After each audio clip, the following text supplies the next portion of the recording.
standing in the elevator lobby, and he's like, "Hey, pretty, I'll be right back. I gotta go get my keys." And there were these two women that just kind of looked at him like he was a creeper because they didn't know that was her name.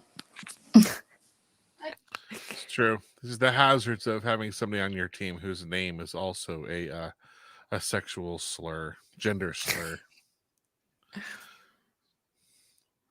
So I told everybody on the team that from then on So they can had to y'all call hear me? me. Because I can't hear anybody. I can hear you. Yeah. Dang it.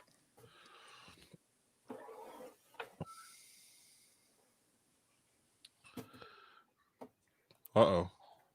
She go bye-bye. Well, hey, America. We're having slight technical difficulties. Brandy is sorting out her ears, but we will eventually get there. Becky, I went live while you were telling the pretty story because that seemed like a good moment to come in live on. Inappropriately. That's right. I sensed a moment where I was like, this is going to be awkward. And so that seemed like a good moment per Fair our enough. tradition to like go live on. Fair So enough. Brandy looks like she may be coming back. Let's see.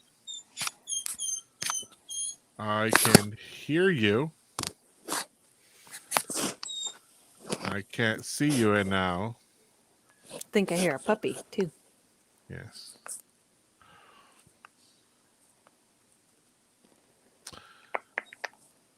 Brandy is currently supporting Black Lives with her black square. I'm sure that's what that was about. Intentional. We can see you again, and we can hear you.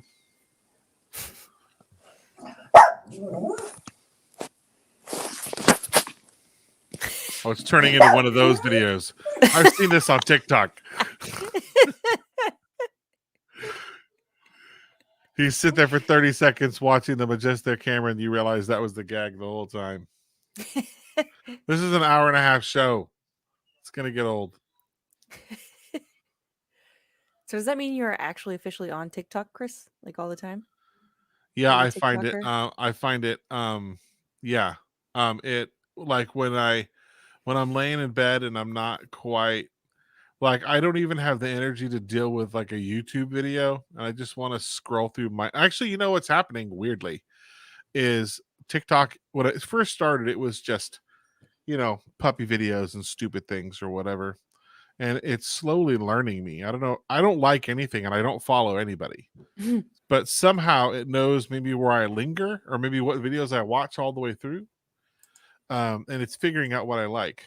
So I'm getting a lot more political commentary and stuff like that.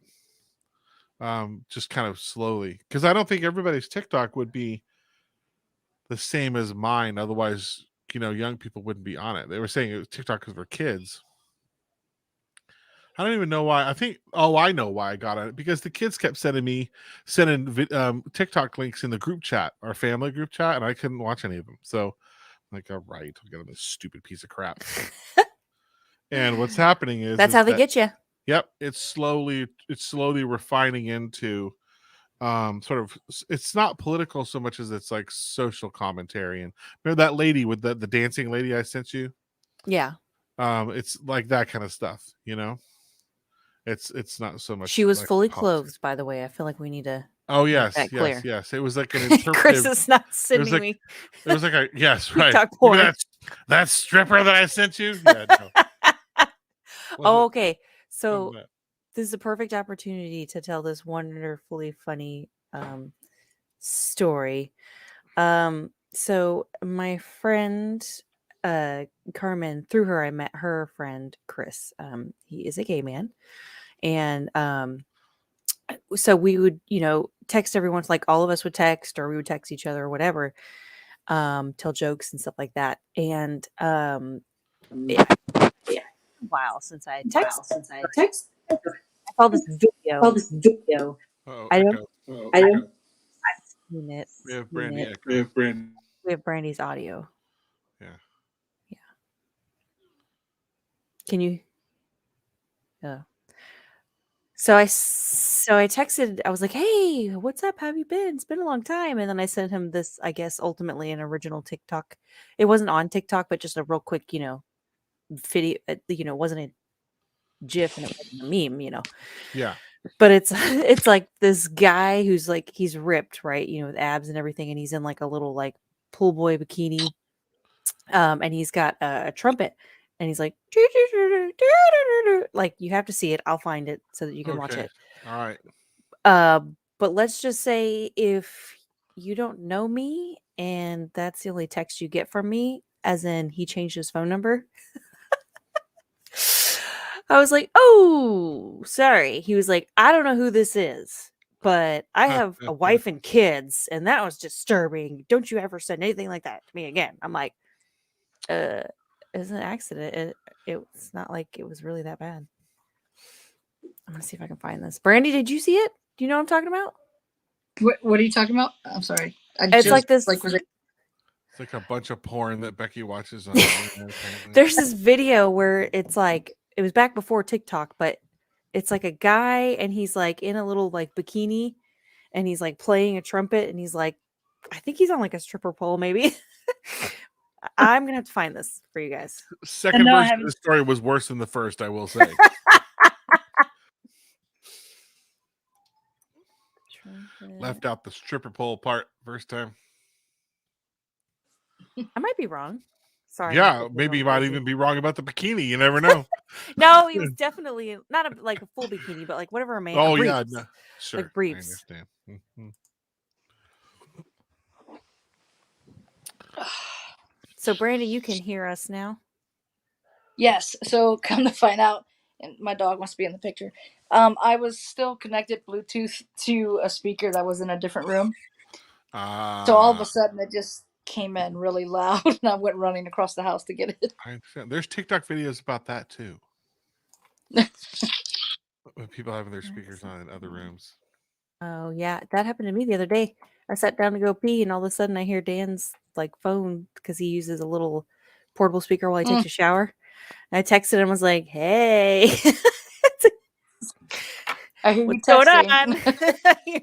That's what it was. It was that the Yep. iPhone, you Who know. you texting? That's what I said. Who you texting? So I have a PG-13 story I can tell on this topic of noise in other rooms. This comes from my when I was in high school. Yeah. So when I was 16 or 17, our house caught on fire, which is a whole thing in itself. That's not the story. But we lived in a rental for a while the house was getting torn down and fixed and things like that. And so everything was kind of out of place. And my parents had figured out how to steal cable and like premium channels from the. Do you remember the cable boxes that were sliders, went side to side? Did you ever have those? It was like it went channel 2, 3, 4, 5, 6, 7, 8, but it's sideways. It was like a little Oh yeah, slider we bar had you would one of slide those. sideways. Anyways, if you took a large playing card and you slid it into the case, like along the top seam and just the right spot, it would disable whatever protections were there that were scrambling like the premium channels, which meant we had Cinemax and I was a teenage boy. So you can put the connections together there. Anyways, I in my room I had a TV, like a little tube television, and I didn't have like proper headphones. I had one of those. They're like the skin colored Radio Shack single earpieces with like a 40-foot wire for whatever reason. It was really long. And so the general rule was can't no TV on after, so I'm supposed to be sleeping because there's school in the morning, all the normal parent rules. Dog likes the story too. So I had Yes. this, I was up, and Cinemax gets more interesting after hours. And so I had the earpiece in, plugged into the TV through like this adapter thing that I had gotten that would convert the headphone into like RCA so that I could plug it into the problem was is that there was no volume coming out of it. It was like line level noise going into this little earpiece in my ear. And so I had to crank the volume on the TV to like full blast in order to get even the tiniest little sound to come out of this little earpiece. And I'm all the way like on my bed on one side of the room, and then there's this dangling, you know, San Francisco Bridge cable going across my whole bedroom up to the TV, which is on a shelf on the other side of the room. And it was at a particularly, let's just say, noisy spot in the late night Cinemax programming. And I turned my head and yanked the wire, and it unplugged from the thing, and like full blast 2 a.m. Cinemax is now roaring through this television in my room. Oh my gosh. Like with my sister's bedroom next door, my brother and my parents down at the end of the hall. And like to this, nothing material happened of it. Nobody said anything. But I always sometimes wonder, like, at 2:00 in the morning when somebody woke up and heard what they might have, you're waking up, you don't always register what it is that's happening to you, and like what they might have thought they heard in those moments. But anyways, I didn't get in trouble or anything, so thank God for that. But so yeah, up your audio game if you're going to listen to Cinemax at 2:00 in the morning. Is all I'm saying. The little James Bond earpiece thing was unwise. I definitely love those moments when I try to get up from my desk and forget to take my headset off. Yeah, for sure. I'll do like this. I'll set it up on like that, and then walk around like I'm 80 and I lost my glasses. Like, where are my head? Oh, that's right. They're on my head. Anyway, so all right, America, welcome to a curious beginning to another round of Common Ground. So we decided that we are gonna talk about the new the Dave Chappelle special that just came out. So if you haven't watched it, maybe you should.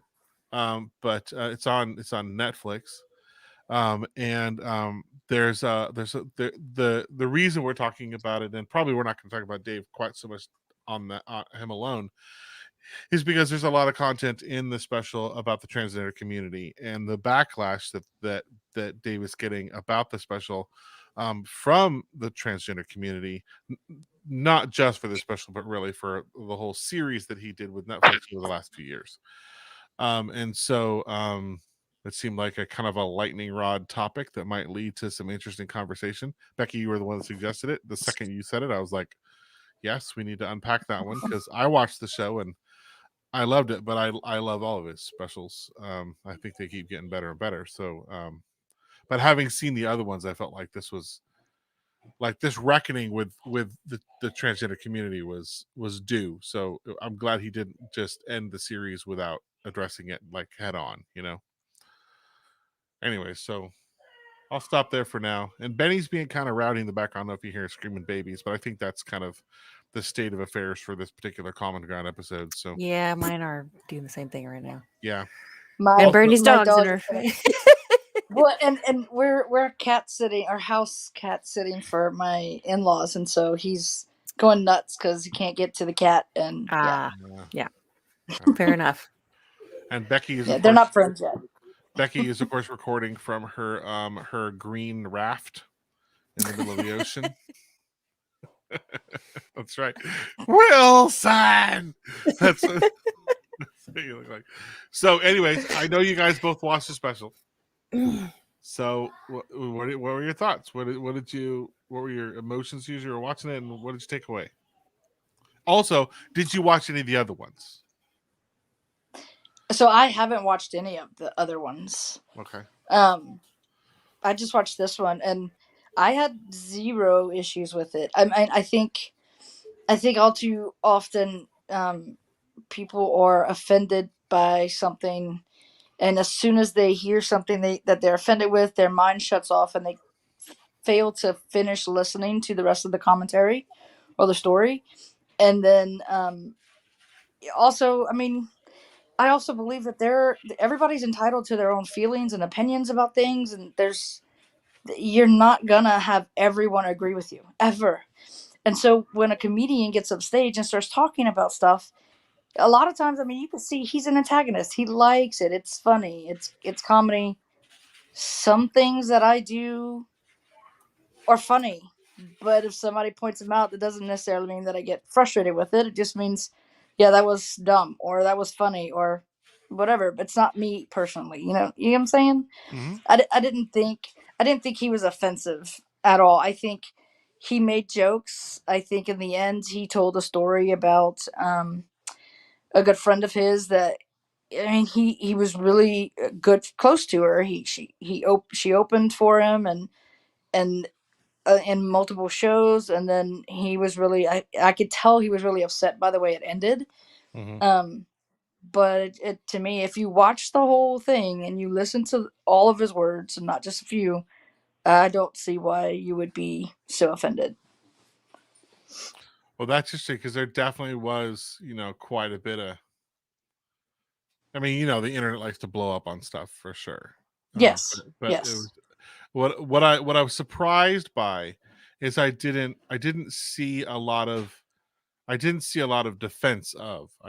And it's always surprising to Hmm. me when you only I don't know, maybe it's because the outrage makes better entertainment, so that's the Well, Netflix clicks. is standing by him. The last I read, Yeah, Yeah, as they and should. then a lot of other comedians and. Right. So yeah. Becky, what were your thoughts? So, interestingly enough, I want to say it was like 2 or 3 years ago, I listened to this TED Talk, and it's called Comedy is Translation. Have either of you, did you happen to see this? Mm-mm. Mm-mm. So it's one of those, I'll drop it, on the page, and you guys can watch it at some point. It's 16 minutes, but it's really good. And it was one of those things where you like, there's something that you believe or that you feel and that but then you don't really realize what it exactly is until someone says it perfectly, like exactly. Does that make sense? Like, Oh, sure. Yeah. Yeah. so for this, and he's talking about comedy specifically, he said comedy is translation, basically, right? And if you're a really good translator, you can, get your message across. And he's trying to think of a good analogy, but he was saying like it's a way to get us. Oh, so he was comparing like your fight or flight response. Obviously that's like a negative. It's a on the defense. But he was saying the way that comedy works, it causes like endorphins. So then you get the laugh.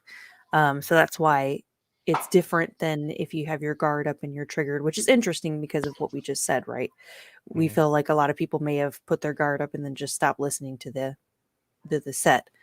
Um, but when I heard him talk about this, and he goes into, if there's like, if we want to make real change, right? Like if we want everybody to respect the LGBTQ community, the way you can do that with someone who doesn't already is through comedy, right? Get them, your joke's going one way, and then all of a sudden you're over here, and then you're laughing, and so it's like your brain kind of absorbs it a little bit better. And I'm kind of butchering it. It's a really good TED Talk. Everyone should watch Mm-hmm. it. But when I first saw it, I immediately thought Dave Chappelle is really good at this part of comedy. Of a lot of the comedians I've seen, I think he does this. I think he's the goat in this category, in my opinion. Mm. Um, but um, I, I translated it as the message is it's very it so what I didn't like about a lot of the critics is like one of the things I saw common is they said, he's making it sound like all transgender people or all gay people are they're all white, right? Or that the majority are white and that there are, no black gay people. I didn't translate that at all from his Me show. neither. What I got is he was like the jealous part, right? Like the black community has been trying to Mhm. get the same equality, but you Yeah. guys win. I think he's hinting at the fact that probably because you have a lot of white gay men on your side, right? Or white men in that Mm-hmm. movement. And who's going to be able to get movements further ahead than anybody else? White And men. he said that very specifically in prior specials. That Yeah. he said literally, I'd have to look up the quote, but it was nearly, I just can't shake the feeling that the reason this community is getting the attention that it does is because white men want to do it. Yeah, because honestly, like as part of the community, I don't think the community always goes about things the right way either. I mean, so this might get a lot of I don't really, it doesn't matter. That's what the show's about. I know, right? So I am obviously I'm married to a woman, but I don't. I know, right? Don't like. I've once gone to Pride in California, and it was fun, but all I did was sit on a lawn and listen to music. So it was just a festival. But I don't, I don't agree with having pride parades and pride this, simply because if we want equality, then we don't need to stand out. We don't need to make sure that we're like looked at special. We just need to be equal. And so like a lot of times, just for the movement, I agree. Like I think there's some times where we just the community will speak way too loud, but they still get stuff done. So I see his point. Like it is interesting how this movement has gone so far, yet theirs hasn't. Yeah, and he specifically, the part 2 where I felt like he drove home here in the very beginning is when he was talking about the white transgender that called the cop, right? And he Yeah, made the yeah. point that, like, you're a part of I believe, like, we're all in different communities, right? So, like, I'm a part of the community of being a mother or a parent, and then Mm-hmm. the straight community, the white community or whatever you wanna call it, little bubbles. Um, and I feel like that to me, his point was you are in the LGBTQT bubble until you realize that you had your white privilege to go ahead and take it a step further and take you out of that community and into the one where you're the white person calling cops on a black guy. Right, right. And I thought that was a very clear. There's not a lot of interpretation on that, in my opinion. But Yeah. and his joke about if we had baby oil and booty shorts, that's it's more than likely we're talking about gay men at that point, right? Because Yeah, I think a lot of his stuff is he says transgender, but it's mostly about men to women. And the one instance he spoke about was it wasn't even a transgender person with um the argument he got and the oh fight he yeah, got in with the lesbian. Like, I mean, to me, I thought that was funny. It was hilarious because I so for me, I have short hair. I'm I people people think that I'm more of the man side, I guess, and I'm actually more of the feminine side. And so it's actually strange, but at the same time, like I have always thought, somebody coming at somebody like that as aggressive, you can't then claim that he hit you because you went after him, whether you were a female or not. You're portraying yourself as if you're an aggressor. So you can't just jump in front of a man as an aggressor and then say, "Oh, he hit me." To me, I think that's like, I don't know. Like he said, I didn't even know you were a woman. It wasn't like I specifically went out and hit a woman because they were lesbian. Right. And Hitting a that's the nasty. story that it was. Right.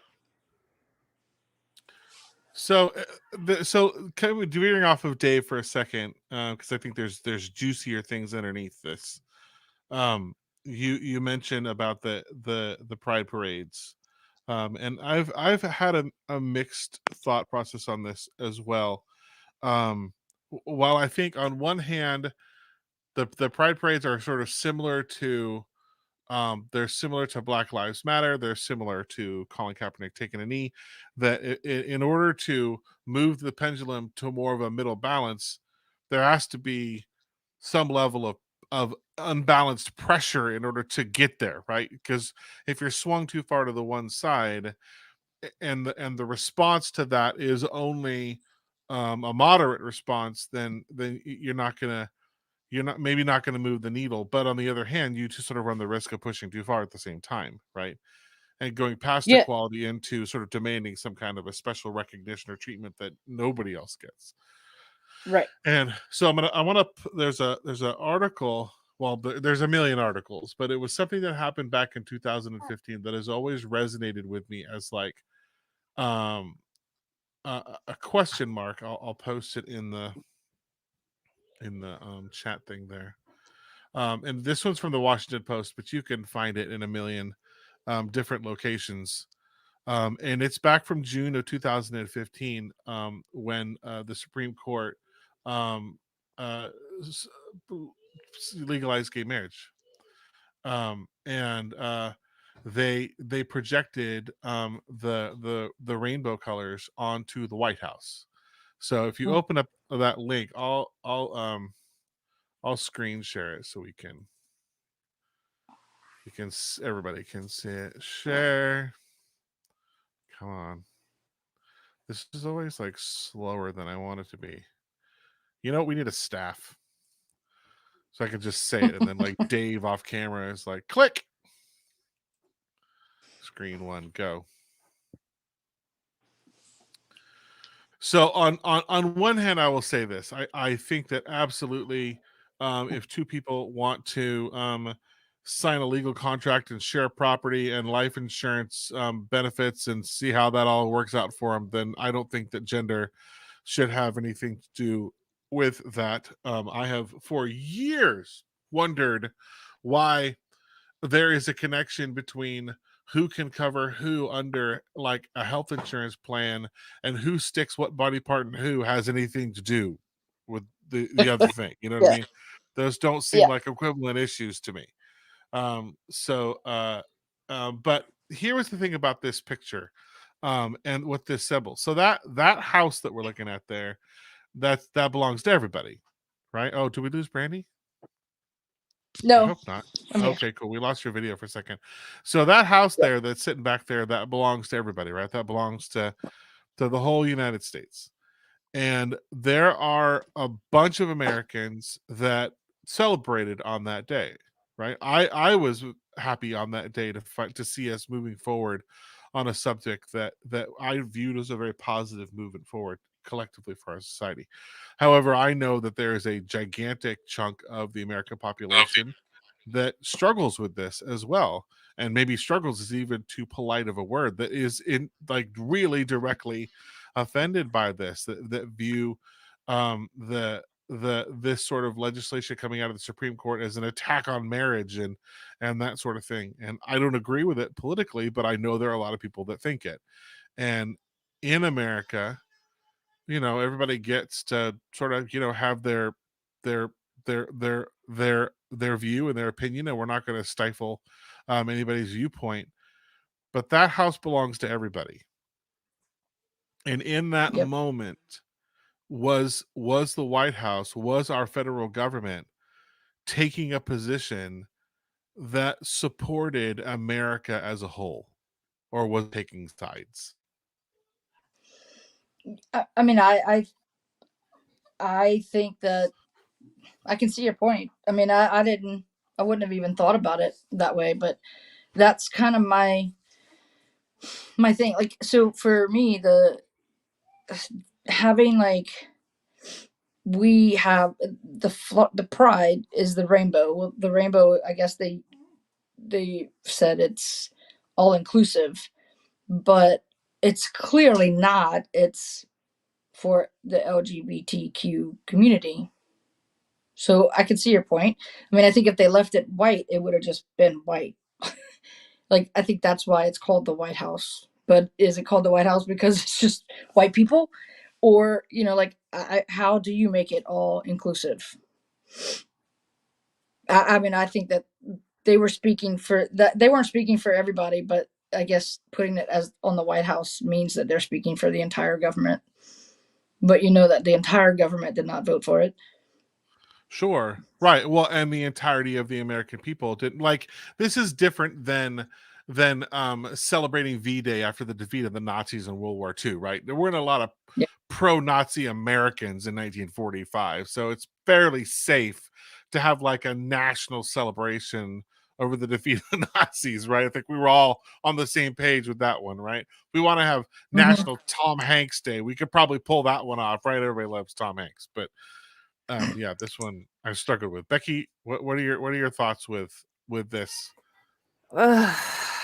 I That's a good noise. I could see it both ways, and I remember, Chris, you had mentioned that this was how you felt about this exact Yeah. thing. I've heard you say that before. Mm-hmm. Um, I guess my first question would be, if we do say that this is a really big win, how is a good way for the rest of us to show whether or not we think it's a crime against marriage or whatever, like recognizing that a minority group is making progress. Like, I guess I just how's another way to do that? And also we're talking about click, clickability and a picture. You're talking about photographers who you're going to catch certain things, and it's just like there's something to that, right? It's behind people. It's like, it reminds me of that when the sailors come home and the one bends Sure. over and kisses that woman. Like, Mm-hmm. is it just I don't know. I mean, like I said, I can see both ways on this, because Well, I how do think the we picture is a encourage? beautiful picture, right? The picture I would support. It's the effect of the White House deciding to do that to the building. Is the thing I'm Mm-hmm. concerned. I think it was for votes. I mean, I think everything that's done a lot, well, yeah, almost Yeah. everything that's done is for future votes or to appease somebody. Um, That's an interesting because angle, though. Do you think the people that I, were gonna not vote for Obama would have been swayed by this? no, but he definitely got in with a large up and growing community. Yeah, he might have got some Bernie people or something, I suppose. Because I kind of feel like the LGBTQ community largely would have probably voted for Obama anyways, right? Yeah, Regardless. yeah, Because they know that his administration would have been a champion for something like this even before this day happened. yeah. So I think that this is one of the struggles I have with, and let me stop screen sharing. So this is one of the challenges I have, sort of where we are with politics right now in general at a federal level, is that we swing to one side of the pendulum and we get Trump, who speaks for a certain group of people who seem to think that he speaks for them. I think that there's a bunch of debate that we could have as to whether Trump actually speaks for the working class middle America or not, or he's just a really, really good salesman. And then we'll swing to the other side, and we'll put Democrats in office who will go to another area, another side of it, um, but and then alienate the other half of the country again. It's like no matter which we do, there's half of the country that gets entirely left out of the picture, and I'm oftentimes struck by the lack of. I don't know why nobody seems to figure out that if you can somehow run in a way where you treat both sides with dignity without picking a side, that you might just win the whole thing. Well, and you know what's interesting is that with speaking of that, with this not last election, but the one before when Trump was first running, Mm-hmm. it was there was the biggest uproar of the LGBTQ community. Most of the people that I knew were so against him because he was against their rights, right? And so for me, I didn't even think about that because I know that the country has much more intense issues to deal with than whether or not I can marry. Like, to me, I'm not going to vote on a president because or not going to vote on a president because they say I can't get married, Mm-hmm. because he might be really really good at fixing the problems that mattered most to the country.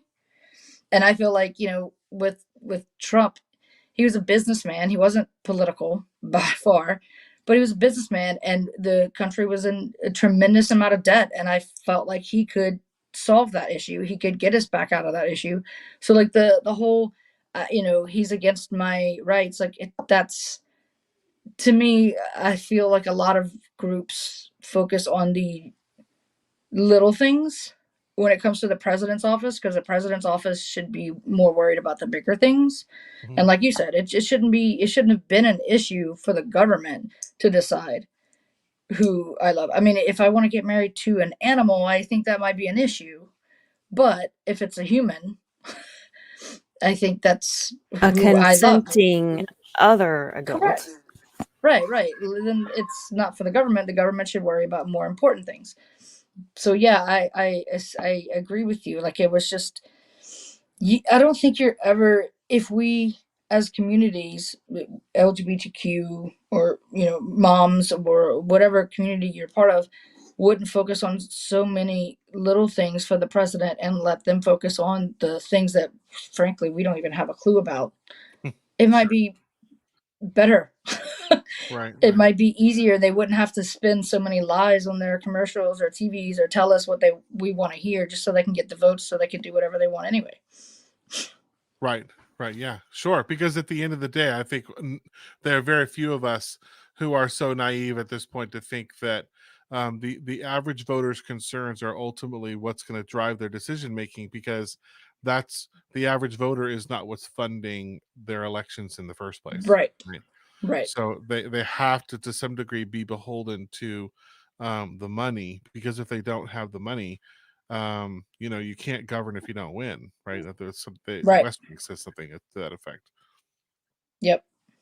So another way, or another thing that I'm kind of thinking about this is, it sounds like collectively we're saying it's a bad thing when politicians do something just to win the vote. Which on one hand I immediately would be like, yes, but then as you guys were talking, I started thinking more and more about it, and I'm like, well, it's not likely the case that 100% of Democratic candidates like don't agree on something, right? Or like don't, or now I lost my train of thought. Like I believe abortion should, like don't touch abortion laws, or the Mm-hmm. LGBT community should be Mm-hmm. able to give the values. Let me just say that. Sure. It's not likely that 100% of Democrats don't have a lot of the same values, right? Right. Otherwise they would join the Republican Party, and vice versa. So if you know that your party and the people who support your party more than likely share the same values as you kind of feel like it's important to stay into power to be able to get the rest of us to be able to enjoy, like, to pass what I want to pass. You know what I mean? Mm-hmm. Mm-hmm. So it's like you're doing it in your mind for the greater good, even if it's like, well, I just got to get the vote so I can stay in office. Sure. I don't know if my thought Yeah. is Yeah. making sense. Yeah, so we can look at Joe Yeah. Biden being a Catholic but also being pro-choice, right? Those are clearly in opposition to each other, right? And so the question is, should a politician, Joe Biden or any other politician, do we want politicians to campaign and run and legislate based upon their personal views and beliefs? Or do we want them to legislate based upon what they, when they assess the needs of their constituents, whether that be federal or at lower levels, that they do what is in the best interest of the people that they represent, regardless of how they might personally feel on some ethical or social topic? Do we want Joe Biden to be pro-choice because that's what the Democrat Party tends to lean to, or do we want Joe Biden to be pro-life because that would be more consistent with what we think his faith is?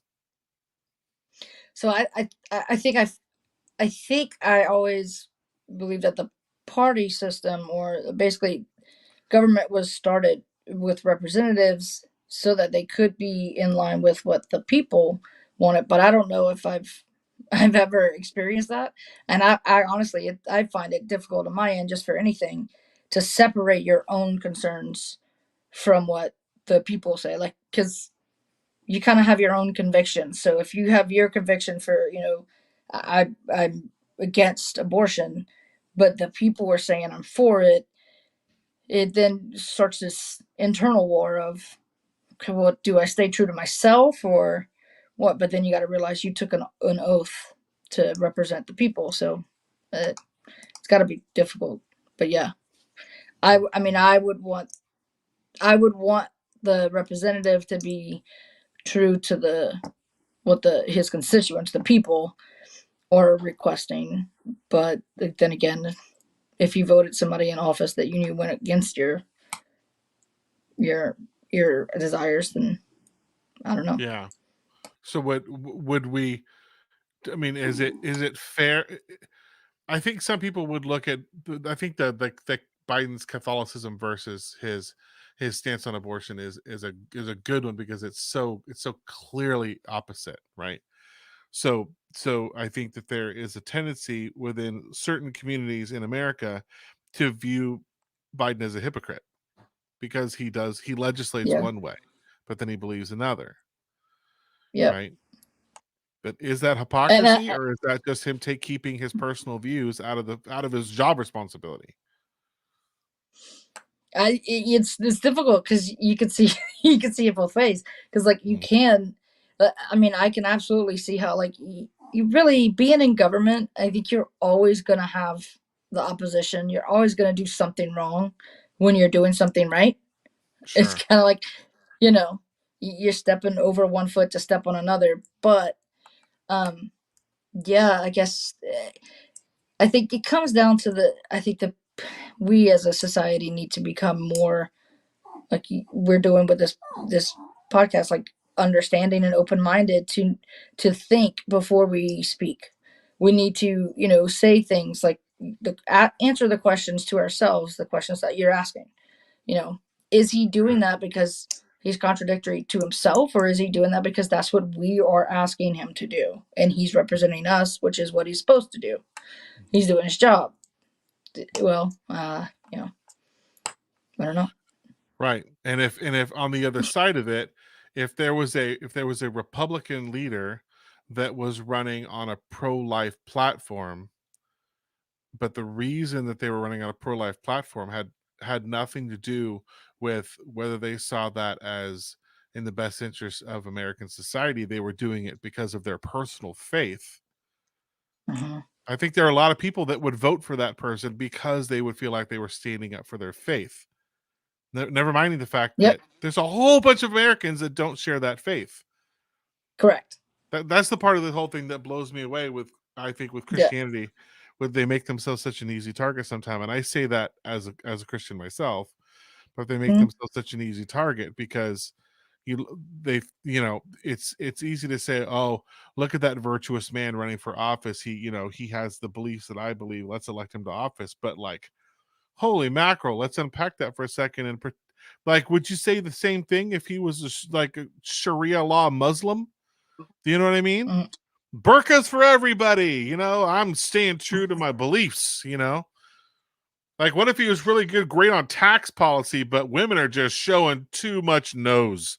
Like we need to cover that up. But he would balance the budget, right? Let's say it was just a phenomenal, just a wizard at finance, but ankles, just turning me on. Got to cover them up. So Becky, what are your thoughts on this? Unmute. Tell me your thoughts on politicians governing based upon their personal beliefs versus governing with their personal beliefs out of the picture. That was perfect timing because all of the kids stopped screaming for a minute. Perfect. I agree that you should be representing, or I kind of feel like we should be representing the majority voice, right? Like if we talk about like the popular vote, for example. And it's kind of one of those things where people might get mad at me to say this, but it's like, well, if you don't like the way that it is here now, then go somewhere else. Like, yeah, no. And that means even if we decide to make the national religion Muslim Shari law, if that's what a majority of everybody that occupies the space that we are going to say our government is taking care of, if I don't like it, I gotta hold in there for 4 more years or whatever, or I gotta go somewhere else. You know, Right. like Yep. if I was worried about needing to access an abortion, like I don't know, I might have to consider leaving Texas, right? Like it, I don't know. That's kind of my initial Sure. feeling. And Yeah. if the collective majority of Americans, and I don't, I would say this not just in one big surge, but just over time. I mean, like I can't go out tonight and just kill somebody on the street because I got in a fight with them, right? Like, but you know, there was a time in American history where we could have gunfights in the middle of the street, Yep. and it's, you know, right, and like Tombstone, as long as I turned my guns in at the moment and went before Judge Spicer the next morning, it was a legal shoot. I've seen Tombstone too many times, but like we have since changed on the subject of people killing other people walking around. You know, we sorted that one out, but we have not collectively as a society come together on the subject of like when does life begin, right? And that remains a matter of interpretation. It remains a matter of personal belief. It remains a matter of faith for some folks, and those are all fine things. But there isn't, if if we as a collective society said that life began at conception and we all collectively thought that, we would have established that an abortion would just be murder. We wouldn't need abortion laws because there's no anti-abortion law to keep me from killing my neighbor. As much as I think the world might be better off without him in it, I can't go abort that guy for the good of all, right? Because he's, you know, 60.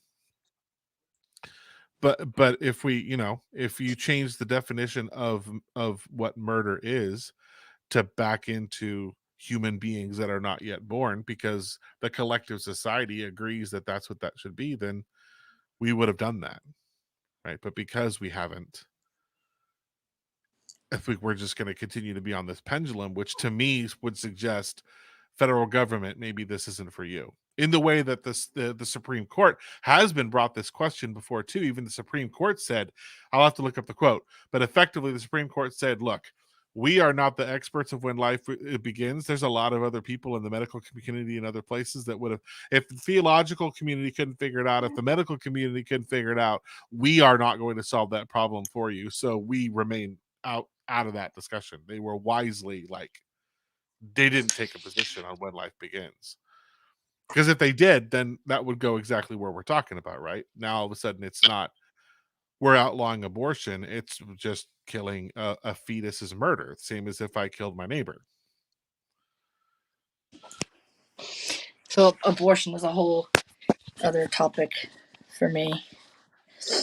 That it's just like, I mean, I feel like a lot of times it's, we're talking about it as a whole, and I think there's always different circumstances for why people want to have an abortion. But like, to me, I'm a big proponent of you need to understand the circumstances, the consequences of actions. And so Mhm. it's a lot of times people not wanting to face up to the consequences of their actions. Sure. It's the whole like you got to pay to play. And that I don't agree with. You don't Taking agree that with way out. adoptions, adoptions, abortions done for frivolous reasons, right? For convenience Correct. reasons. Yeah, So absolutely not. on that note, of course, how loud are they? You're not loud at all. You're good. Keep going. Okay. You're good. If it helps Um, you, ah! Ah! That's louder. That's much uh, louder. see, now I totally lost my train of thought. We were talking Uh, about abortions of convenience. oh yeah, okay. So, I started trying to like put together some numbers. This was one of those I was going to try to bring it as a topic on Common Ground, just kind of talking about, I think mostly from the angle of like a public health, and the greater good type of thing by comparing, you know, like fiscally and emotionally, what does it cost to have a baby versus or an abortion versus like not taking your COVID vaccine, landing in ICU, and racking up millions of dollars that you obviously, unless you're a millionaire, cannot pay. And it just, if we're talking about the greater good, it seems like for public health reasons, and even for financial reasons, that the more vaccinated people, the better, because you're going to have less people out there that cause that burden on the rest of us, right? And I was kind of thinking in my head how this compares to abortion, because if we take that option away, whether it's for a frivolous reason or not, you're forcing these individuals to take on a huge burden for themselves and for the rest of us, the community. Because I started looking at the statistics, and it's like, I think it was like 70%. I'll have to look it up, but it was like 70% of abortions are women under the federal poverty line, Yes. which is like $16,000 right now a year annually, I think, or 18,000. It's some ridiculously low number. So you can kind of make some assumptions that if a lot of these women are under the federal poverty line, then they probably can't afford to have a baby. I mean, and they're going to be on Medicaid, right? So now you're talking about more money from Medicaid to pay for these, the birth itself is expensive to have a baby. It's like $3,000 to $4,000. And then you got the 2 days of hospital stay there. Then you got, if there's complications. So like, something that happened with Chris's daughter. And these individuals are, if they're on Medicaid and they need emergency procedures, or, it's, you're throwing more individuals into that system that is a burden to all of us. And given the way we take care of kids after they're here, and just human adults, or, not human adults, obviously, but adults, like the way that we don't really, as a community, take care of those individuals right now, we are now asking to create more and more and more of those individuals. And so it's just kind of, that's kind of how I look at that. Well, the other thing is Go ahead. How many of these people are, I mean, everybody knows about, I mean, if you're old enough to have the child, then I think you're old enough to know how it happens. And so it's like, so we say you can't afford to have a child, but I bet you they can afford to have protection. I bet you they could have afforded to have.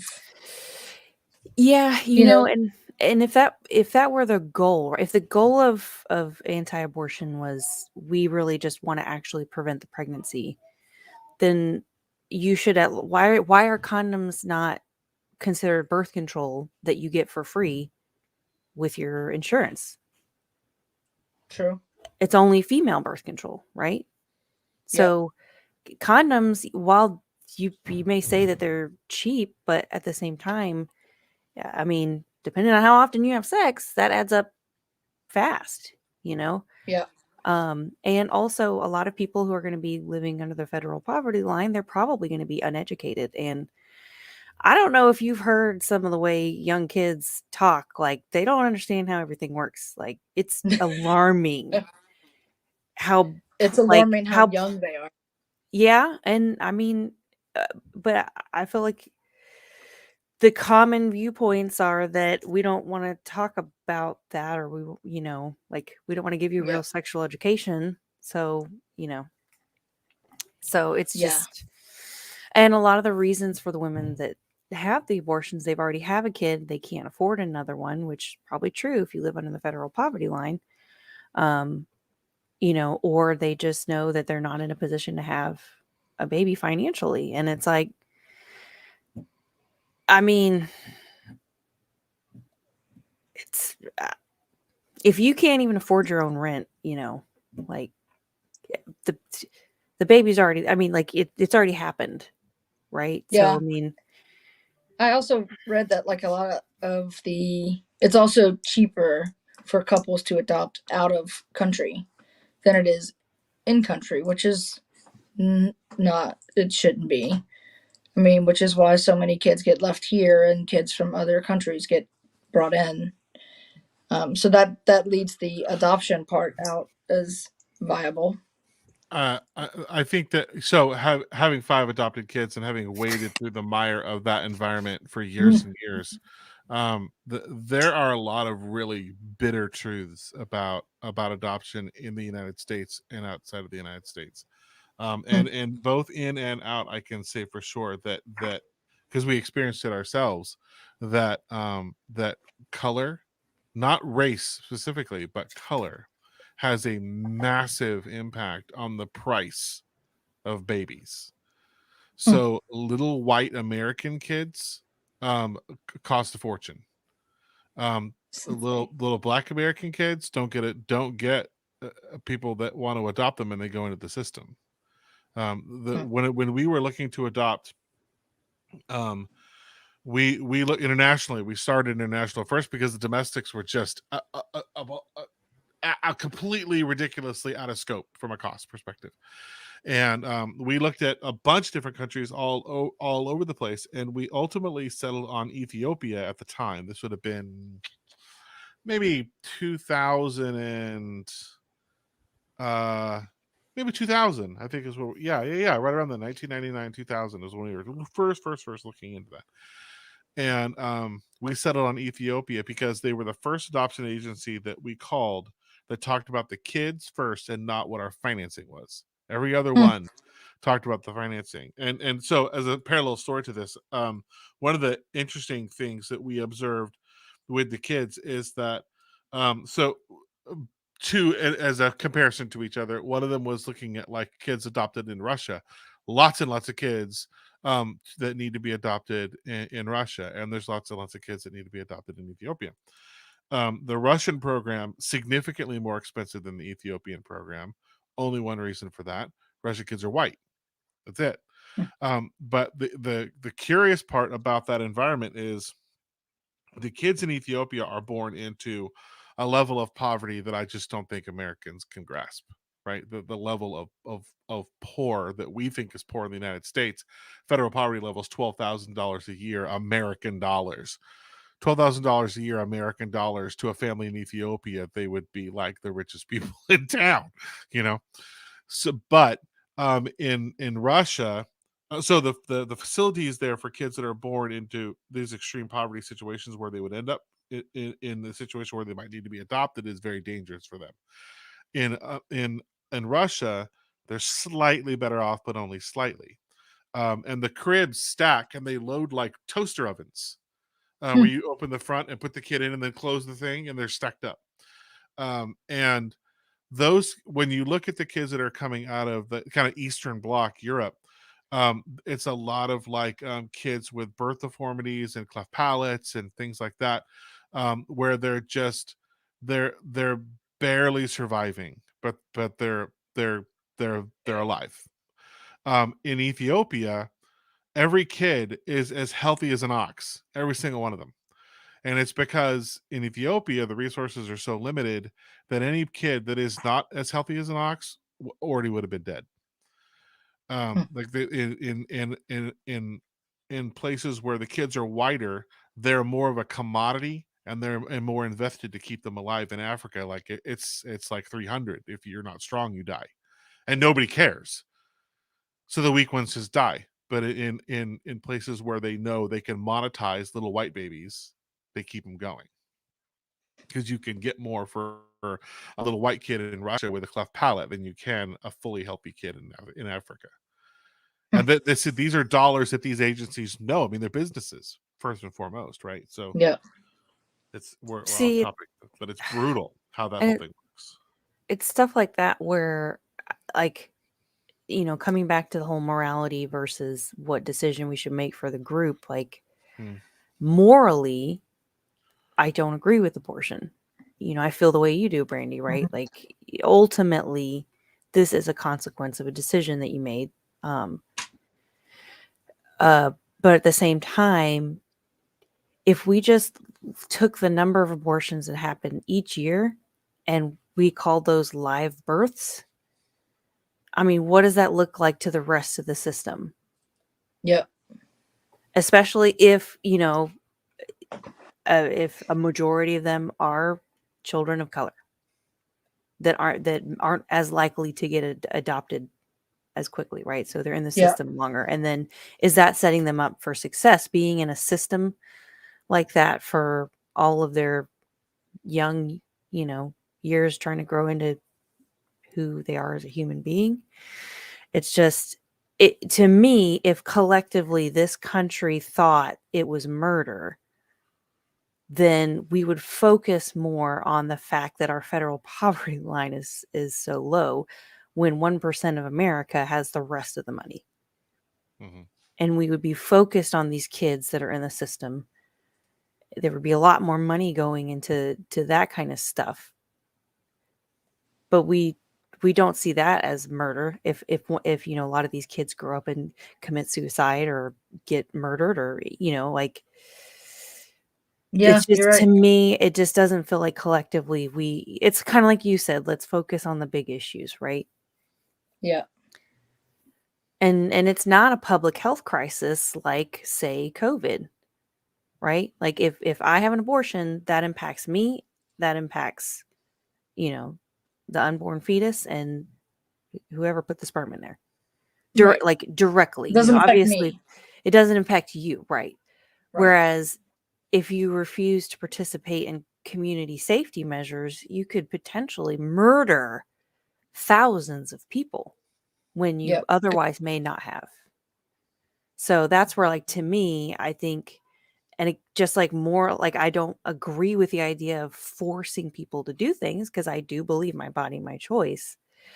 That's a hard one to swallow, to say, yeah, Yeah. you're right, my body, my choice, but also please stop killing thousands of people. Yeah. I so So Perfectly said. I have some metrics it's gonna, this is a little bit shocking even to me. So I went and looked up what does it cost to raise a child to 18. And yes, this this is is, part of what I was looking up. Yes. yeah, bankrate.com has numbers that were published on July 1st, 2021. It's reasonably fresh. $233,610 it costs to raise a child through their teen years to 18, which, given the fact that I have 5 of them, means I'm going to spend about a million point two to get these bastards out of my house. But it's another thing entirely. Anyways, they're lovely children. They really are. But yes, I'm feeling that 1.2 mil every day. Yeah.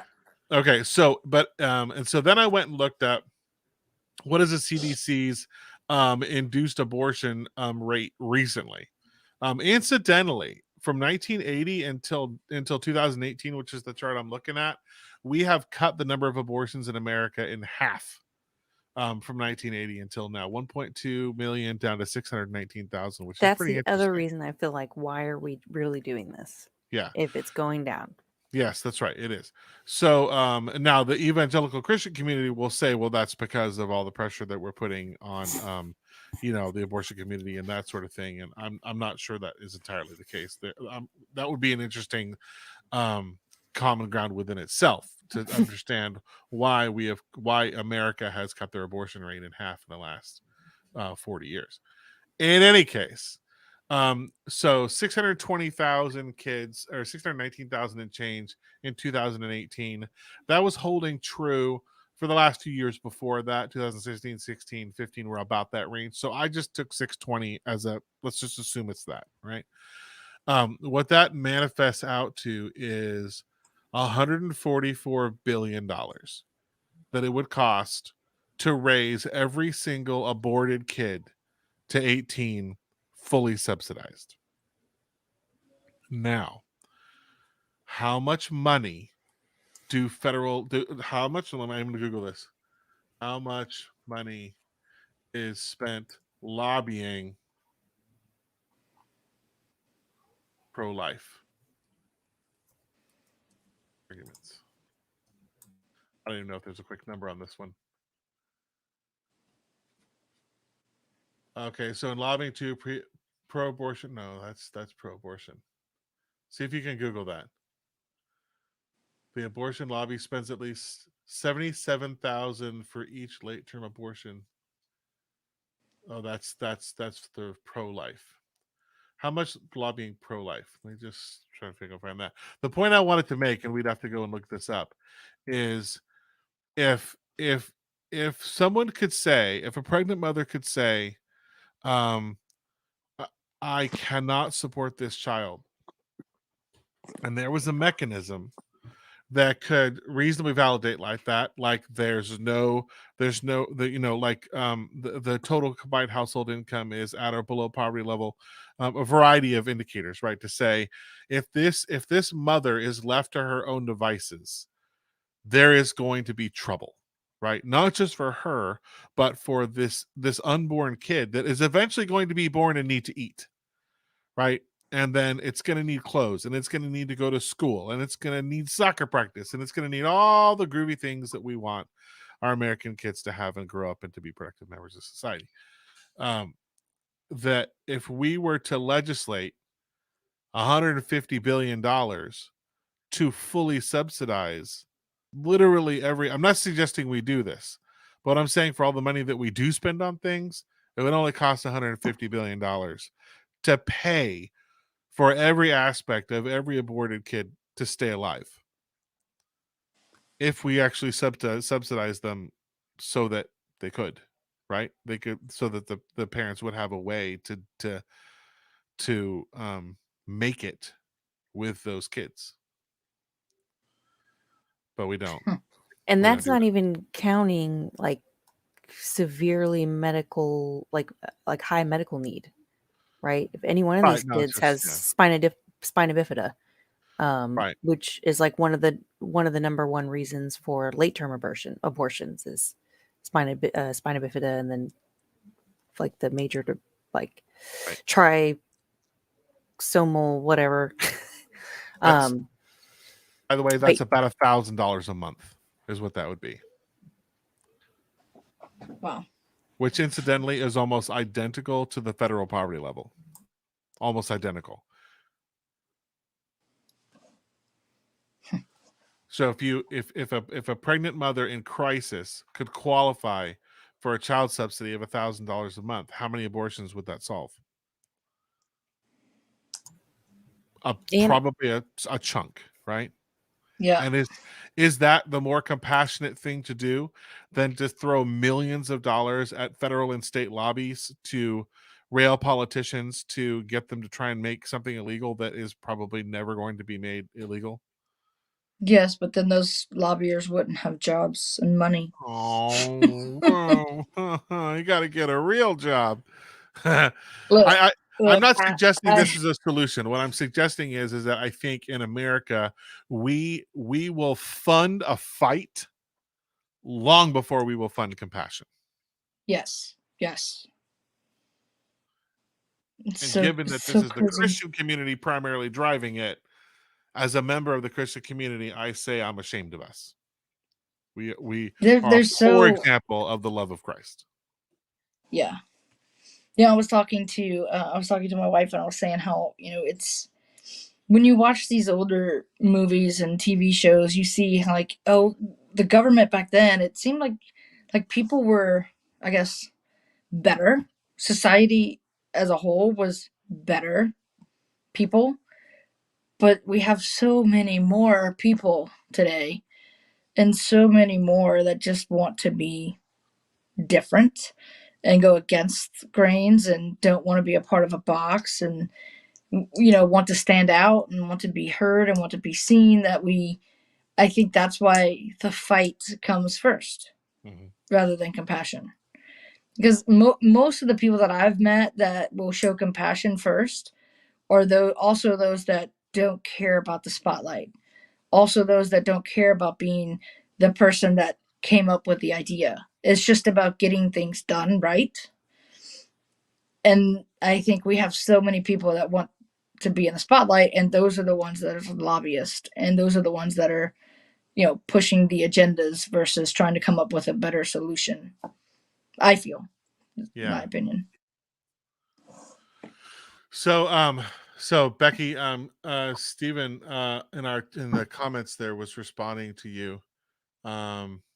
yeah, And I was. I didn't know which part he was.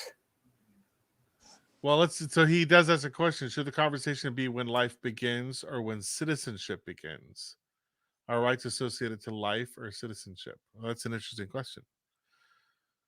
So the rights that that we grant to each other, are we granting them by virtue of being an American citizen? Are we granting them by virtue of being a human being?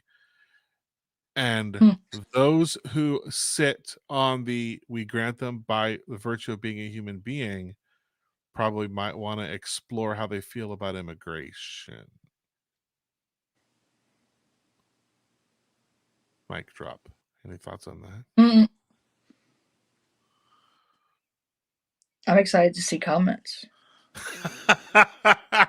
Yeah, there's not enough outrage. I feel like I want to, I want to drive more people to scream into the microphone, but Oh no, you do. Doesn't ever seem to work. See, What's funny about this on this topic is that we have had, in the few cases we have had people who I think take a more conservative lean and they come on the show. It's been very agreeable, much more so than I thought it would be. I thought it would be very contentious, and I think it's evident that when you compel people to come and talk face to face, it creates a much more functional dialogue than just screaming into the internet. The curious part, and this is a shout out to all of my conservative brothers and sisters out there who might be watching this live or be watching this later on. I can't get any of you guys to come on the show. None. Nada. We've had two. Becky, I know you've been conservative hunting. Brandy, I'm not sure where you have, but I know I've been hunting wabbit. Oh, yeah. And holy moly, the number of excuses that I get why somebody can scream into the internet, but they can't come on a show and talk about it. So conservative Republicans, I'm kind of calling you out a little bit. You should, if you really believe it, come on the show. Let's talk about it. We're nice. We're lovely people. Becky's lost at sea, for goodness sakes. I mean, how Riley could you be? I've invited a lot of my friends, and probably half of them have actually joined the page, the group. But I think for the most part, why they don't come on is probably time, and they can comment on things as they have time or when they're looking at it.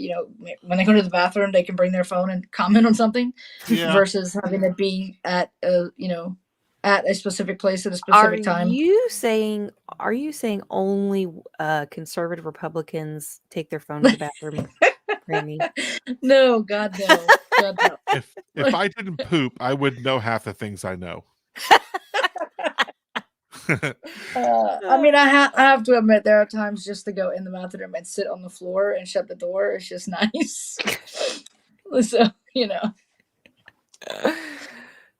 But yeah, and I would say that is why I think my people haven't shown up, because they all, have 3 or 4 kids. And all right, I want to push. That's why Steven's commenting, but he's not on the show. Where you at, Steven? Right? Yeah, join us. Screaming in the internet, probably sitting on the toilet.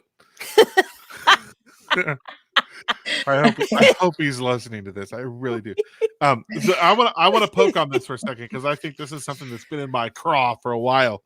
So let's assume that there are folks that might watch this later on, or who believe that abortion is murder. It's murder. It is murder. We are murdering babies. That like, if you believe that every abortion is actively murdering a baby, then you better be upset about that. You better, right? You better be upset with that more than just screaming into the internet. You better be upset about that. Becky, if they were literally murdering elementary school children because they tested low on some standardized testing, and it was determined that they were probably going to be a drain on society instead of a product of society, would you have a problem with that? Yeah, I think you probably might, right? So here's my question. Let's take that as I'm extrapolating for the sake of absurdity. Sometimes reveals some things. So let's say that there was some kind of a minority report, kind of a test that evaluated the likelihood that children in preschool and kindergarten were going to be beneficial to society or a draw on society. We've got limited resources. We're never running out of food, that kind of thing. And we do a nice, peaceful euthanasia during story time, and those kids are no more. That's the future state of it. Let's just pretend that was the case, and that was what went into law, and it's like Hunger Games all of a sudden, this new world that we live in. Becky, Brandy, would you be upset about that? Yes. Okay, I suspect you would. How upset would you be? Would you be screaming into the internet upset, but then I'm still going to go to Starbucks? Or would you be more upset at the daily euthanization of children in preschools because we think they're going to be poor?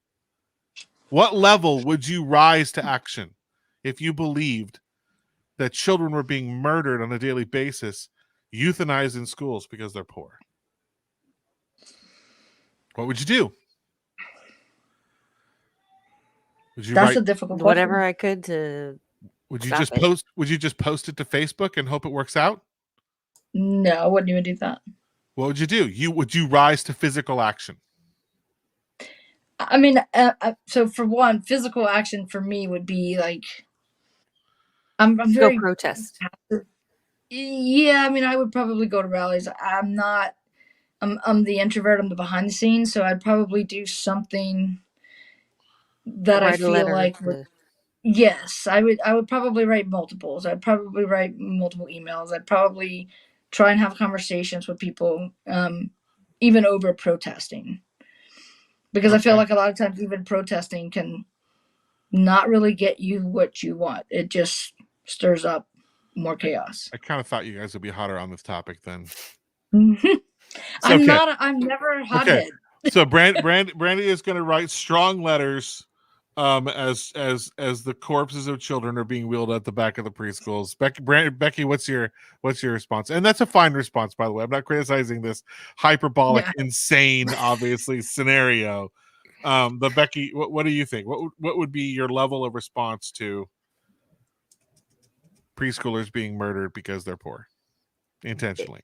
It would probably be my second full-time job trying to figure out how to stop it.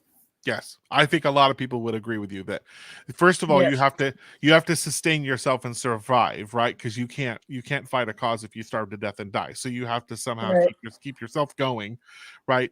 But then beyond that, yeah, activism is the minorest word to describe what people would do to save children from that kind of a conclusion, right? So there you go. I would be your support in the background because that's what I do. Perfect, great. I'd be like, Brandy, here's write the emails. Here's where you write them. So here is my challenge for people that think abortion is murder. You scream about it on the internet, and then you go to the mall for snow cones. I don't believe you. I don't believe your conviction. Because you are not all of them, though, right? Because we're kind of saying that's exactly what we would do if we thought kids were being murdered. Right. Well, I'm saying that the pro-life community today, is the pro-life community today is largely screaming into the internet about it, and not like their rhetoric is children are being murdered, but their actions don't balance that. I don't think that they believe what they say they believe. Or they don't have the time to really research and have the backup. Well, but they believe babies are being murdered. How are they? Right. How are they at Starbucks on a Tuesday wondering if it's pumpkin spice season or not? Children are being murdered. Who gives a shit whether it's pumpkin spice season or not? Right? I challenge. Don't tell that to my wife right now. I challenge. This is something that's bugged me forever. If you are going to bring rhetoric like that to the table, then man, you better back it up with action. And I don't see it. If everybody that was pro-life responded and was an activist in a way that was equivalent to their rhetoric, maybe abortion would be illegal in the United States, because that would be a rambunctious crowd of people. I'm gonna make an analogy here. Okay. Like the Black community and Black Lives Matter, because ultimately they believe Black people are just being murdered everywhere. Yes, right. Yep.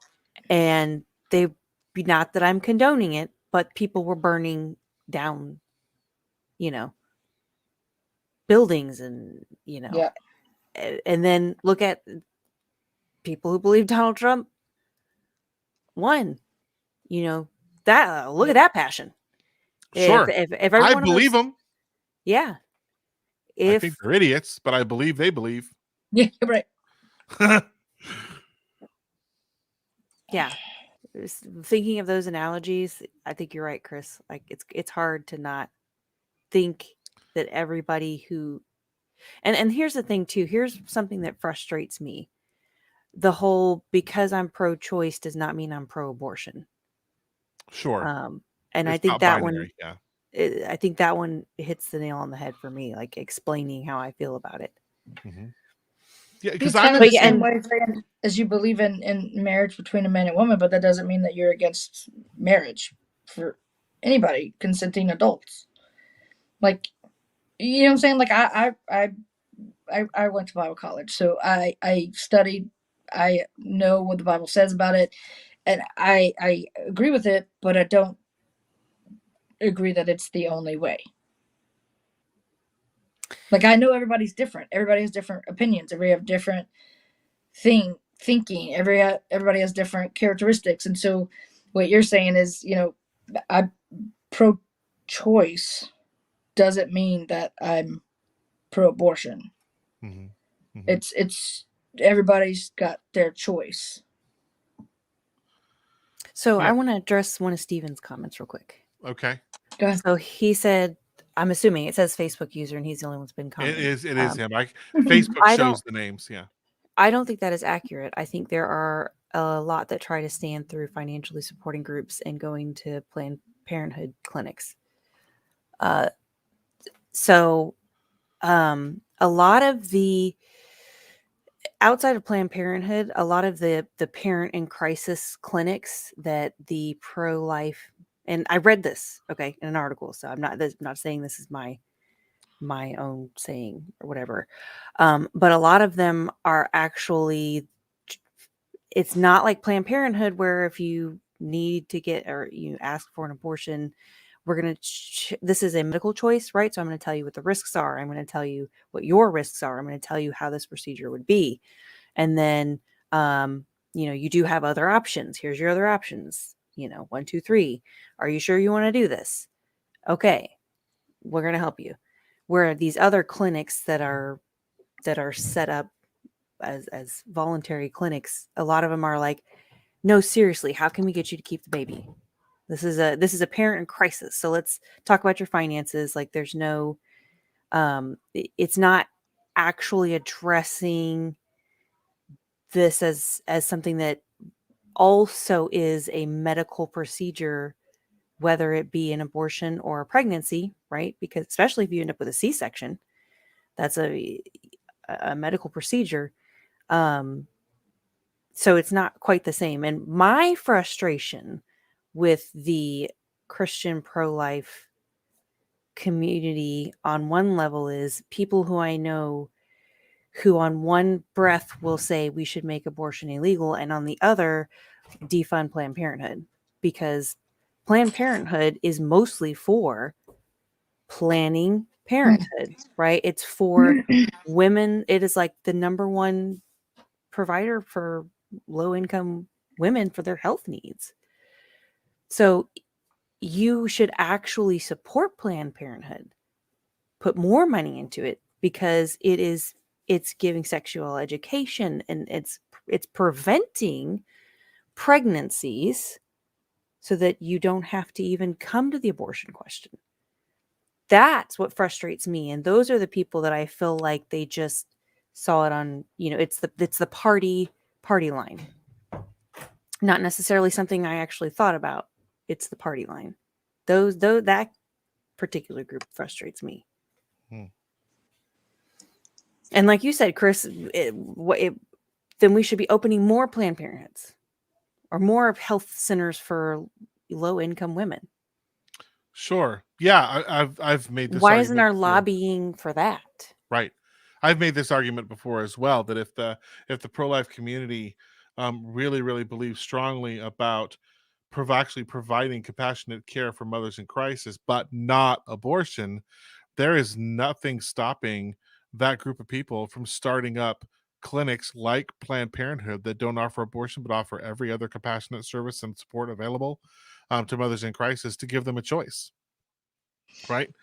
but there isn't that alternative that I'm aware of, that has the reach and the resources that Planned Parenthood does outside of abortion. Not they don't just do that one thing. They do all kinds of other stuff, right? That's beneficial to women in the community.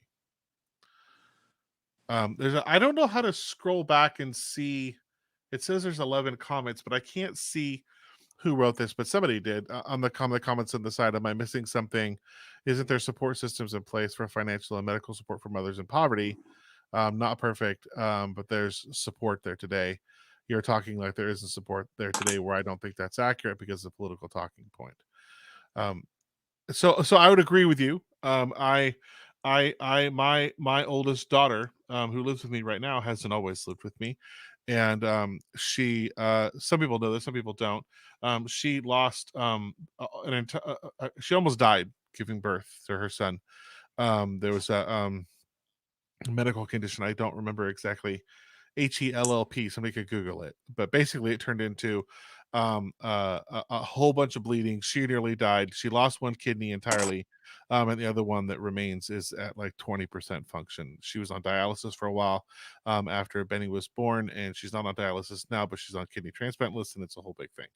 So her ability to work jobs that are physically strenuous was cut, because when you're down to 20% of one kidney function, that's it. You get really tired really fast and things like that. And she's living with me right now. She's not in a relationship where they can have a dual income and sort of make that sort of thing work. And she worked in hospitality before, like front desk and concierge for hotels and things, and she struggled to find a job these days. Through the pandemic, it was impossible.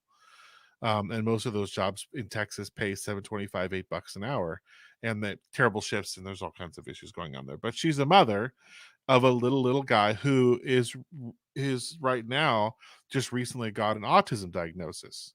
So she's a really good test case for like watching this up close and personal. What does it look like when you have a mother that is in crisis with a young child that has needs that just vastly exceed her ability to support herself on her own, right? And there's a lot of things going on there, and I've watched her go through the frustrations of trying to sort out disability. I've watched her go through the frustrations of trying to sort out social security benefits, or like whatever they call food stamps these days. That was the one blessing that actually seemed to come fairly easily, was the food subsidies. And it's not enough to feed them, it's enough to feed him. And so that it's all right, but it's not fantastic. But like, housing subsidy, virtually impossible. I mean, she has banged on so many doors, figuratively, not literally, trying to figure out the ways, and most of the wait lists, if they even make a wait list visible, are just backed up till the cows come home. There's no hope of getting on it. So just general funding to like buy clothes and support Benny or herself in this season of her life just doesn't exist. If she didn't live with me, it just functionally would not work. Yeah. So and then you put on top of it, she's a young mother in the world. There is no helping hand coming out as an advocate to say, let me help you navigate this rat's nest of state and federal bureaucracy that it takes to get any of this stuff approved. Right? She's has to be an advocate for herself against the state of Texas that doesn't want to pay any more dollars than they need to, which I kind of understand. And she has to be an advocate for Benny and his autism treatments, which the state of Texas only added to state Medicaid in 2019. So if you remember what happened shortly after 2019, we had a little thing called the pandemic, which means that here in 2021, the state of Texas doesn't have the facilities to help kids with autism, because they only barely passed the legislation to fund it right before the pandemic hit, and they haven't had a chance to implement it since. It's 2021. Do you know what I mean? So I would agree that there are services available for mothers in crisis, for kids in crisis. They are not coordinated services, and they require a massive amount of coordination an advocacy by the parent to navigate all of these things. There's no advocate to help them, and if they can't figure out the right agency, the right forms, the right process, they got nothing. And young women in crisis who are just trying to like survive and deal with their kids don't have the capacity in most cases to deal with the bureaucracy of state funded anything. It's really, really tough. Anyways, that's my rant on that one. So I don't disagree. The programs are there. They're just really hard and they don't cover everything. Yeah, even when I was doing my research, because I knew, I didn't have Hannah until I was 30. Um, and so there's this genetic testing that you can do if you want to figure out if there's like major genetic markers for possible issues. And one of the other things you can do is tell the gender, right? Looking at the X and Y chromosome. Mm-hmm. So we, of course, it was our first baby, and everything that I've seen on the internet, I have, oh, I need to do this, to do that. And I was like, so can we do the thing where we can tell the gender before like the ultrasound, like the, third, whatever, however many weeks you can tell, 12 weeks or something like that. And my doctor said, or she said yes, but she was like, just keep in mind it is not covered for you. It's like through insurance, so you'd be paying out of pocket for this. It would be covered if I were 35, because once you hit 35, you're technically you're high risk pregnancy just because you're 35. And then the genetic testing is included within insurance. So I looked up to see if women on Medicaid can get that procedure. Oh, dang it. No, I can't remember if they can or not. But I was trying to tie it all together, because it was like a lot of late term abortions where it's could be determined by genetic testing, or you can't, genetic testing is not always 100% accurate. But like those were a lot of the like late term, like there was no late term abortion where it's like, this is, everything's perfectly, the baby's perfectly healthy and I was going to kill it. But just making sure that we have access, even women who are not 35 and who are not on Medicaid, like they may not be able to afford genetic testing, and then they may miss seeing something. And then you're talking about having to have a later term abortion. And it's just, again, it's those things that for me, in my mind, they don't add up. Even if you're talking about policy, like it's just people just make it's just a political topic, and it shouldn't be, just like COVID shouldn't be. Sure. We had Facebook users say, so should that whole rant we were talking a second ago, should that so protections and support for mothers in crisis, kids in crisis, should that be a middle ground for both sides to join together on? And Becky, I would say including things like what you're talking about, right? I would agree. I would agree I would that too. that I think we collectively as a society, a wealthy society, right? Just to put a point on that, should come together to wrap all kinds of arms and support around people who are in crisis, and all together, not just mothers with babies, but people in crisis altogether. I think that has been a rallying cry of many Americans for a long, long, long time, and has been the counter argument to that has been in existence for a long, long, long time too.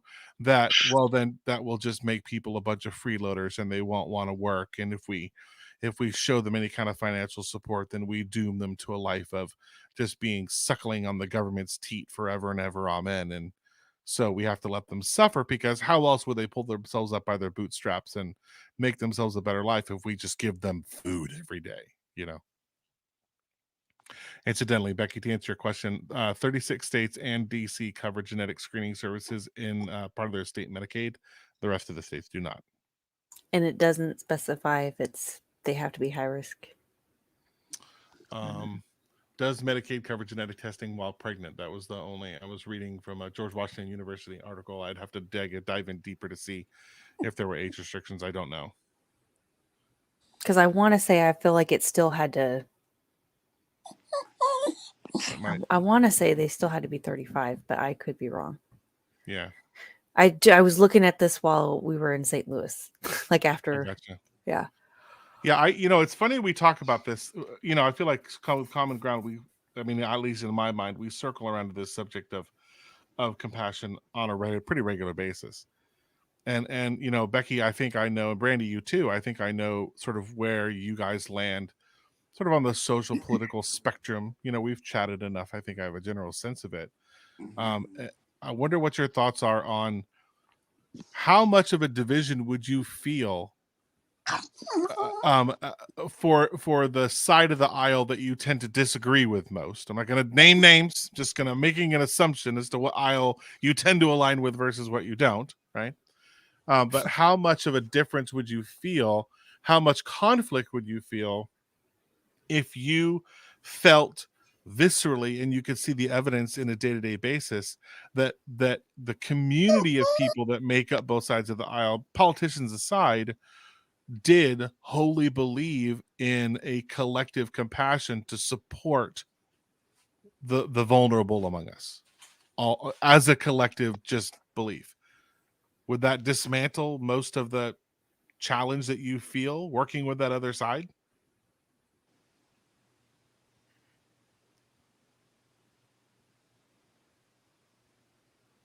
I think I'm still trying to understand the question. Yeah, me too. Let me summarize it better. I'm just so glad you I'll use fewer words. If from the other side of the aisle, if you saw within the citizenry a consistent response of compassion to other Americans and to those in need in particular, would that less polarize you and bring you more towards the middle? Yes. Like, do you see that as a primary divider between the left and the right? Is this concept of compassion versus independence, pulling yourself by your bootstraps? You get what you earn. If you don't work, you don't eat. We talked about that before. Oh, I see where you're getting. I mean, for me personally, I don't think it would, because I always fundamentally believe that things are never stagnant. They always change, and they can change, and it just depends on what changes them.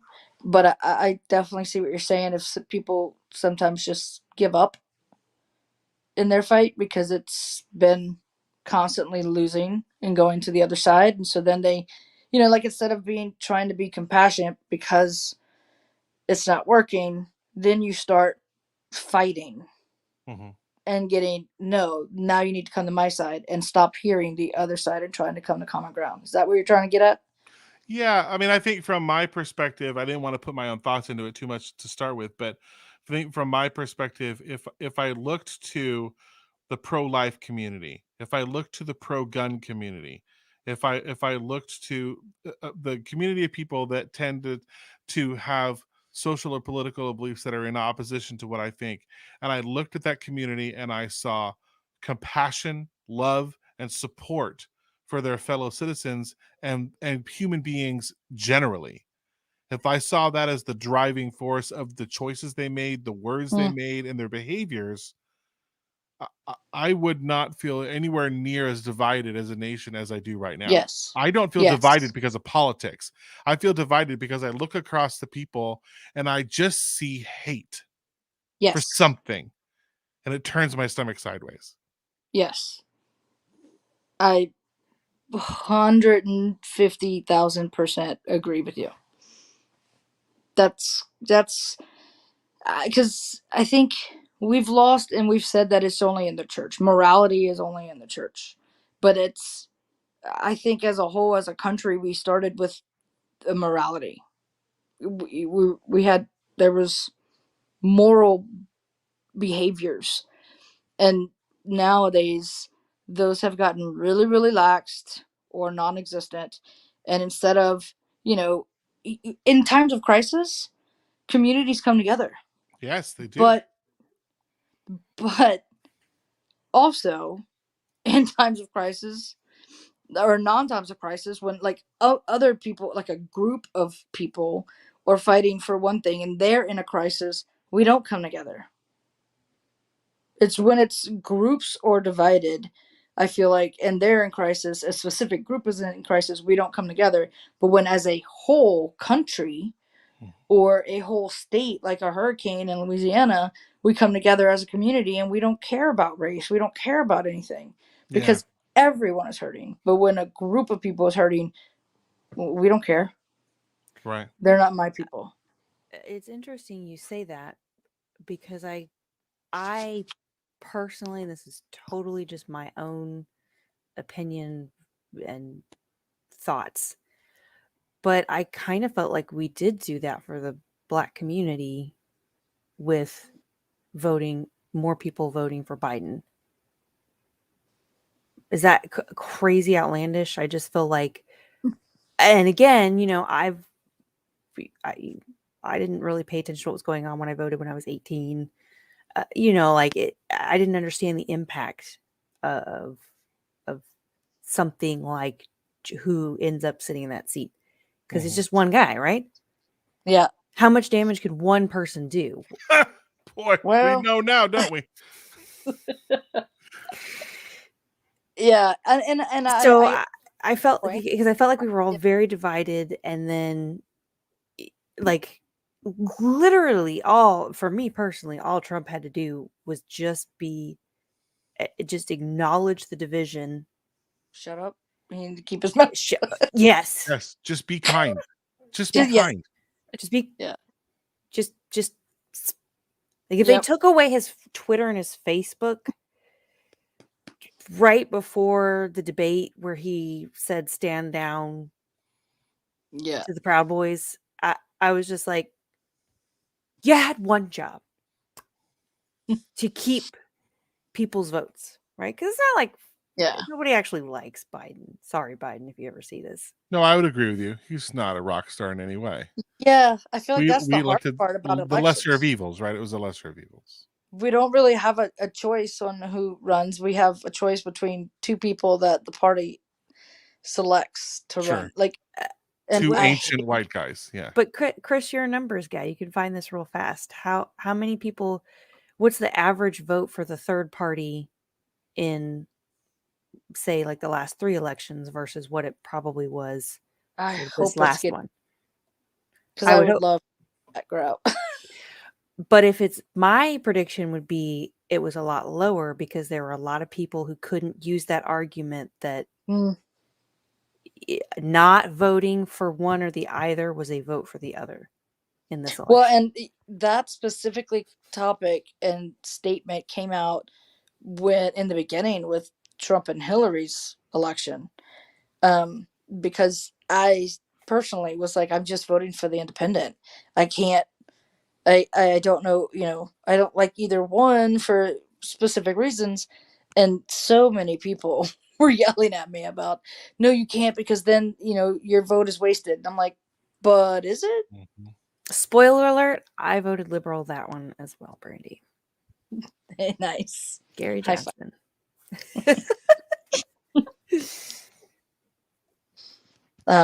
Yeah. I mean, and speaking of, I mentioned multiple times that I watched Madam Secretary recently, and Katie finally started watching it yesterday, and she sent me a message. She was like, "Oh my God, it's so good! It's so political. It taught me a lot about the State Department, for one, and about the White House and how things run and how things go. And it's what's interesting is that in that series, the president is Republican, but then he loses in the to the party, and somebody else is running as Republican, so he changes his party and goes independent and wins. And it's like a big to do because they were like, it's never been done before. And I'm like waiting for that time. But like, I feel like also it's the, that's why we end up with people who we end up with, I feel like, is because we have a choice between two people, because the other people that don't have the money to put forth all these big campaign ads and these, go across and get their name out there, nobody wants to vote for them because they don't want their votes wasted. But if they did vote for them, I'd be shocked to see who won. Yeah, yeah. So I haven't found the Independent, although I did find another interesting statistic, and we may have hinted around at this before, but it is interesting. If you set 2004 aside, where George Bush Jr. won the election in 2004, and I would say this because we were just post 9/11, right? We're still in the midst of the war, the great unifying thing that brought us all together as a nation. So of course, we're going to keep our mission accomplished commander in chief. I think that made sense, and a lot of Americans agree. He won by a lot. Other than that 1 year, do you know how far back you have to go to find a presidential election where the Republicans won the popular vote, other than No. 2004? 1988. His dad. And I like, so this is, I grew up in a really small town, so my education wasn't the best in high school. I mean, like, my whole school consisted of like 300 people, and that's kindergarten to senior. So I will say this: there are some things that I didn't pay attention to, and a lot of it was in civics and history. But I was like hearing the whole Constitution of for the people, by the people, but yet it's not by popular vote. It's not by the people. It's by electoral vote. I mean, literally, when I really learned that, it blew my mind. I was like, then how can you say it's by us? If the popular vote, every individual vote is counted anyway, why aren't we doing by the popular vote? It doesn't make sense to me, but because you gotta win votes, right? We discussed this when we were talking about the open carry, how like a majority of people voted against it, but then it still passed. I think that I can't prove this, but I would suspect that part of the fear that politicians would have about the popular vote, and my basis for believing this is because if you go back and you read what the founding fathers said about unbridled democracy, they didn't like it either, right? Because they were rich white dudes, and they understood full and clear that if you just gave everybody the power to like decide how this is going to work, there would be no rich white dudes, right? Because everybody would just vote to redistribute all the money in the land, right? So there has to be a representative government in some way that keeps the mob from taking everything over, right? Because they might just add up all the Hebrews and add up all the pharaohs and realize, holy shit, why are we building these pyramids, right? So I just suspect, because it's been woven into the fabric of our leadership from the very beginning, that part of the reason we don't have a direct vote is because it puts too much power in the hands of the mob, meaning us. Yeah, right? And I feel like now we feel like the power, we can't get the power back. Yeah.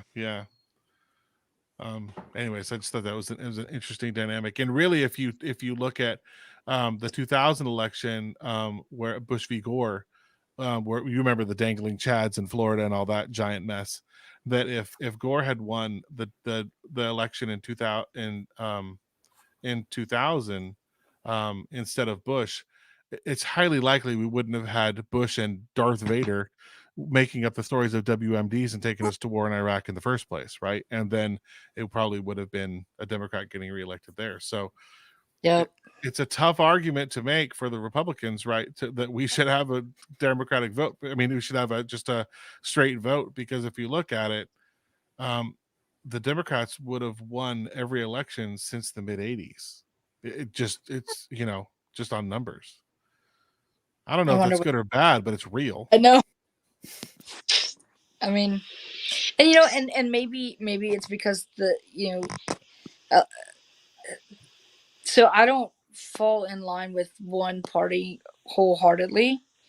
I feel like I'm a lot Republican, but I'm also a lot Democratic. I'm kind of in the middle because I think not just my party belief.